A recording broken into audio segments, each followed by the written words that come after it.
Sanibonani bafundi. Siyanamukela engosini yethu yokufunda ulimi lwesiZulu.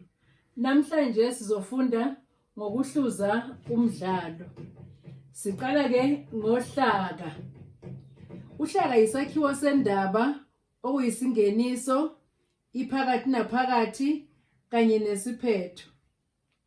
Bese kulandela isakhiwo somdlalo.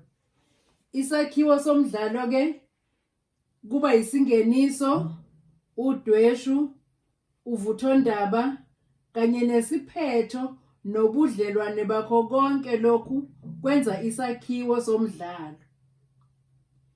Bese kulandela indikimba. Indikimba ke ingqikithi noma umongo wendaba. Yilokho okuthile okuyikhona kusemqoka endabeni. Bese kulandela isizinda. Isizinda ke indawo lapho indaba yenzeka khona, inkathi indaba eyenzeka ngayo kanye nesimo senhlalo nesesimo eyenzeka ngaso. Bese kulandela uvuthondaba. Uvuthondaba izinga lokukhula kwendaba lapho ingasakwazi ukuqhubeka nokuphakama. Isuke isifike esiqongweni sesilindele ukuthi inkinga isombuluke noma ixazululeke. Bese kulandela iphola vuthondaba. Iphola vuthondaba ke ibohlo noma ukwehla komfutho wendaba. Kulandele izigigaba.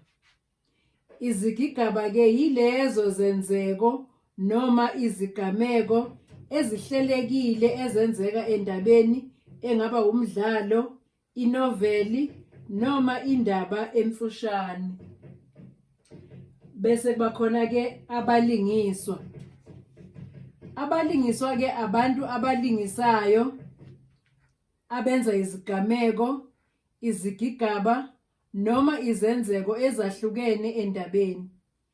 Endabeni engumdlalo sinezinhlobo ezahlukene zabalingiswa. Kukhona ummeleli, imbangi, umlamuli kanye nomqhathi. Sizosenza ke kodwa esinye isifundo sabalingiswa nje kuphela. Bese kuba udweshu. Udweshu ukuxabana noma uthuthuva noma isixakaxaka lapho kulwa khona abantu noma ukungqubuzana nokwehlukana kwemibono endabeni.